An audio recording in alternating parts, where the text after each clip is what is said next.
Tonight, one of Hollywood's biggest stars is going to tell you a very personal story. Did you know that American girls are 7 times more likely than boys to suffer serious depression? And perhaps it's because of the added pressure about their looks and identity. But studies show that girls are particularly vulnerable at 18 and 19. So listen now to a celebrated actress who has just made a new movie called Girl Interrupted. Talk about the girl she was 10 years ago. For more than a decade and 23 films, she's been the romantic icon of a generation. From the teenage cult classic Heathers to the ironic comedy Reality Bites. The tender remake of Little Women. Merry Christmas, Mike. The lush sexual tension of The Age of Innocence.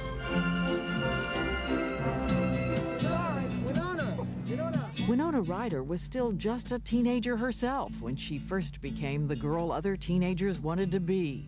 The smart girl with the gowns, and the guys, and the eyes. And now she is the executive producer of a film about a young girl's revealing journey to the edge of mental illness. She says she made it for all the young women like her, and not the girl in the photograph, but the real one, who would drive through Los Angeles night after night feeling lost and alone.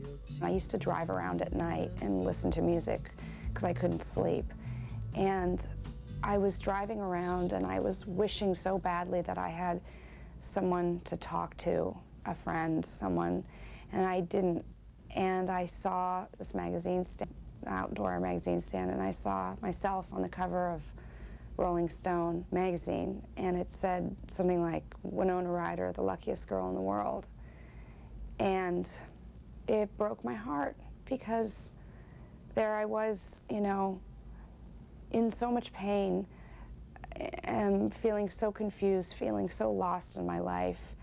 I wasn't allowed to complain because I was so lucky, you know, and I was so blessed, and I made a lot of money, and, you know, my problems weren't real problems, and if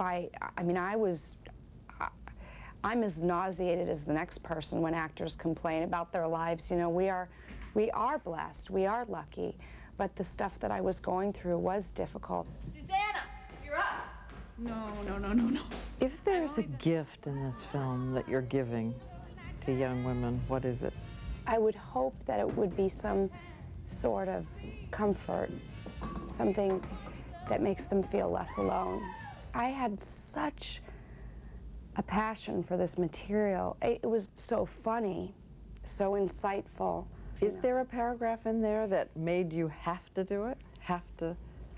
I love the first line. The first line of the book is, people ask, how did you get in there? What they really want to know is if they're likely to end up there as well. I can't answer the real question. All I can tell them is it's easy,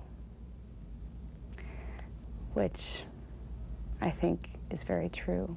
She is the daughter of hippie intellectuals who raised her for a while in a commune, for a while in a teepee, with something missing. What's really hilarious is that we built the teepee, and every night we would get so lucky when we would build the fire.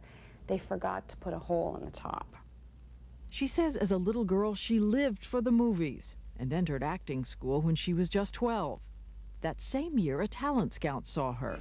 And you fling yours and leave mine alone, eh? And she quickly began to get parts, but the ones the scripts identified as the geeky girl or the ugly girl. Millions of people were judging me, and so, you know, not to whine, but it is difficult to be judged, to be reviewed. As a teenager, I remember one casting director who later became a producer. I was in the middle of doing a reading for her, and she stopped me and she said, listen, you are not pretty enough to be an actress. You have to find something else that you want to do, because you're not going to make it. But in fact, fame struck like lightning, fast and searing. There was the big public breakup with her first boyfriend, Johnny Depp. The exhaustion of too many movies by day and fierce insomnia at night. She says, looking back, she had episodes of depression as a child, but like so many girls, all the uncertainties came crashing in at once in her late teens. What was the first clear sign you were in trouble? I was doing The House of the Spirits, this movie, and we were doing a sequence where I am being interrogated and tortured and beaten and raped. And I realized that